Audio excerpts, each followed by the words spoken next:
Yo, what's going on, guys? I'm Sam. Welcome back to another video. As you can tell, I'm back in the main crib, back at school, back at college. Spring break is over, and now that I'm back, I gotta update you guys on some of the latest iPhone 11 rumors that I haven't really talked about that much over the past week. I also want to update you guys on the latest details, the final details you should know about Apple's streaming services set to debut in just a few hours at the March 25th event. If you're excited, as always, drop a like down below, hit subscribe. In my last iPhone 11 update video, I showed you guys what was probably going to be the final iPhone 11 prototype. It was the first one we saw of the two, on leaks over on Twitter saying that Apple could have settled on this one. It's the wild camera bump. It's everybody's favorite deformed iPhone camera, and it's probably going to be the one that lands in your pocket in September. Now, I'm not saying that all of you want this. In fact, I'm trying to say that I don't mind it that much, but I know a lot of you hate it, but I promise it will be okay. We'll get through it together. I'm still going with my theory that maybe the other iPhone prototype that leaked was for 2020, just because it looks so different than anything we have right now. Regardless, just I think yesterday or the day prior, we got a fresh report from Mac and Takara. We heard from well-respected Apple analysts a couple weeks back now that the iPhone 11 would possibly support bilateral wireless charging,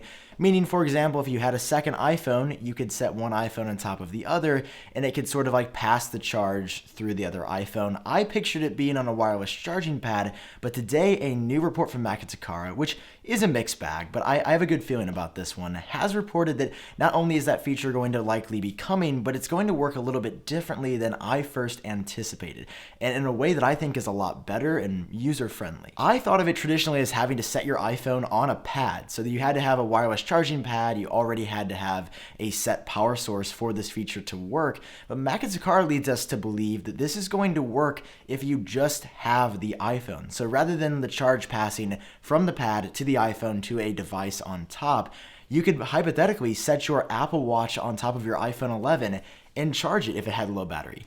That is really practical and really useful, because there have been times that my Apple Watch has died, but my iPhone has still had 50% power, and I've just had to go the night or go the next day without my Apple Watch, especially if you go places like spring break. You go home and you forget that little Apple Watch charger because you don't think of it when you're packing. But we're also hearing that this could work with something like the AirPods wireless charging case as well, which is even cooler. Much more than my Apple Watch have I gotten to the gym. If you guys have had this happen to you, press F down below, leave a like, because this has been one of the saddest things that's ever happened to me. You're getting ready to have a bomb workout. You've had a pretty good day so far. Wife and kids at home, doing great, but you gotta get your workout in because you gotta look pretty dope. You get to the gym, you press play, oh, AirPods dead, entire workout is ruined. I cannot tell you many times that has happened to me.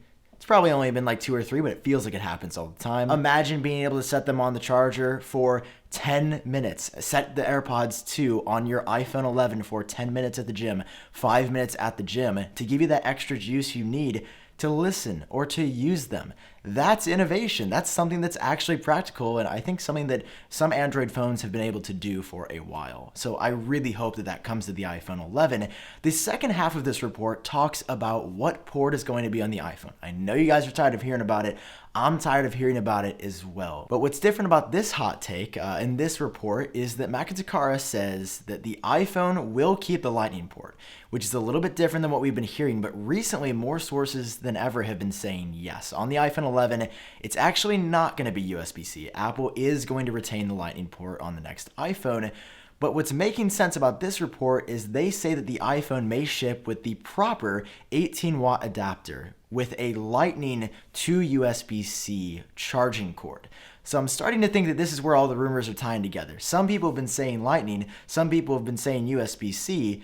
Apple makes a cable right now that is Lightning to USB-C, and it would make sense that maybe that's where the confusion was, that while one end of the USB-C charger will be USB-C, the other one's going to be Lightning. So what I'm hoping all this means is that Apple is going to take a hard, good look at power management with the iPhone 11, and they're not just going to give us a slightly better battery or slightly improved power management. We've already heard for the iPhone 11 that it's going to have a bigger battery.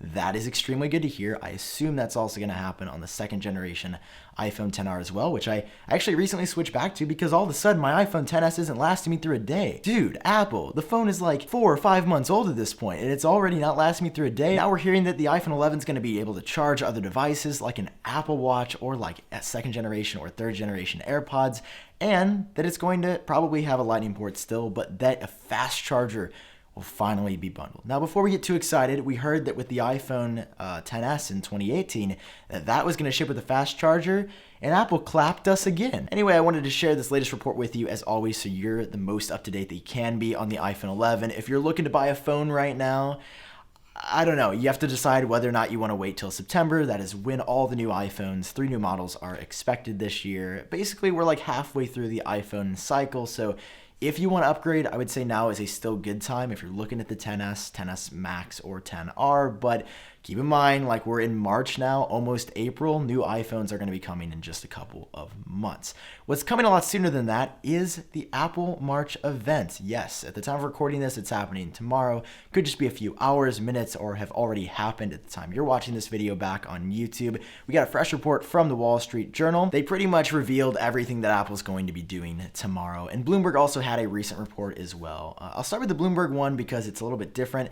Apple's apparently working on a gaming subscription service where you could subscribe for probably around $10 a month, $9.99, and then be able to play paid games on the App Store as part of this subscription service. We're not sure if they're going to announce that tomorrow, but it is something that Apple is working on. What we are confident in is not only a new subscription service, but also a movie and TV show subscription service. We're hearing from the Journal currently that it's going to be $9.99 for the new subscription service. So that means that you'll be able to have access to what the report claims is over 200 news publications or sources for $9.99 a month. And of course, you can probably upgrade for like premium packages of sources like the Wall Street Journal, but it sounds like a cool idea. If you're a big news junkie, if you love reading magazines, Apple's been working on all that stuff, and they're going to give it to you in a bundle tomorrow. Also up to bat for tomorrow is the movie and TV show subscription service. This is the big one. Apple's really hyped about this, but I'm finding a hard time to get excited about an alt Netflix. I'm not a Netflix watcher or viewer myself. I'm on my parents' account because I'm a lazy bum and I watch it like once a month. And when I do, I just feel like the selection's not that good. If Apple wants to succeed here, they have to give us new movies and TV shows that are popular, that we're interested in. Just like the new subscription service, Apple is going to be offering some one-click subscriptions to channels like HBO. I believe Showtime was on there as well.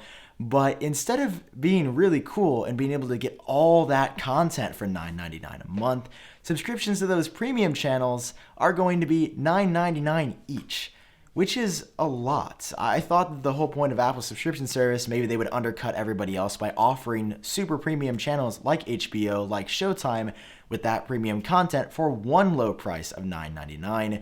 It's basically just going to be like, I don't know, having all those apps combined into the TV app with iOS 12.2, which we'll talk about in just a second, but they're still going to be $9.99 each. Now, obviously, this is not official yet. I'll make a full breakdown video tomorrow, probably when the event happens, talking about the subscription service, but the more I hear about this movie and TV show service, the more I just can't find myself caring about it. It sounds like it's just going to be another way to get more money out of your pocket.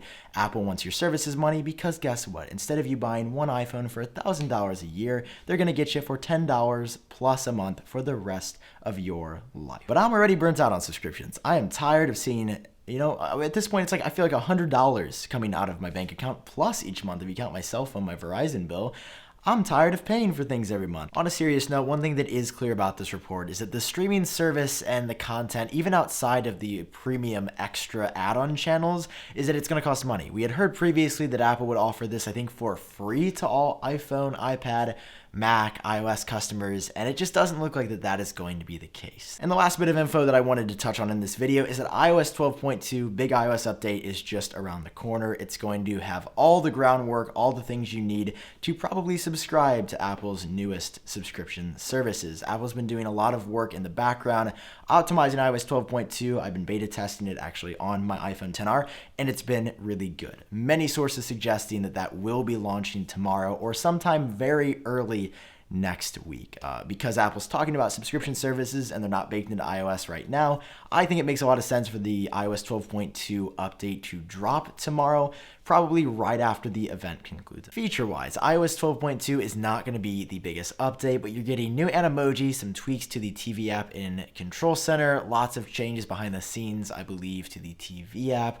We're also getting updates to the News app because of the new subscription service. Again, no crazy changes, but I think it's going to be pretty significant, and it has been really stable on my iPhone XR, which is always good. I know the brand new iPads that Apple just announced, the Mini and the new Air, as well as I believe AirPods, do require iOS 12.2, so we should be getting that sooner rather than later. That's all the videos that I've got for you. That's all the info that I've got for you guys. There's obviously going to be videos throughout this week. We've got a crazy week coming up. Apple event on Monday. AirPods coming to me either Tuesday, Wednesday, or Thursday of this week. We've got new iPads launching on Friday. I'm all excited because I was getting a little bit tired of just like reporting fragments of news and having nothing happen, and now it's busy again. So I'm looking forward to bringing you guys some great content. Stay tuned. Drop a like if you haven't already. Hit subscribe so you stay up to date on the latest Apple news. I've been Sam. Hope you're doing fantastic, and I'll see you tomorrow at Apple's March event.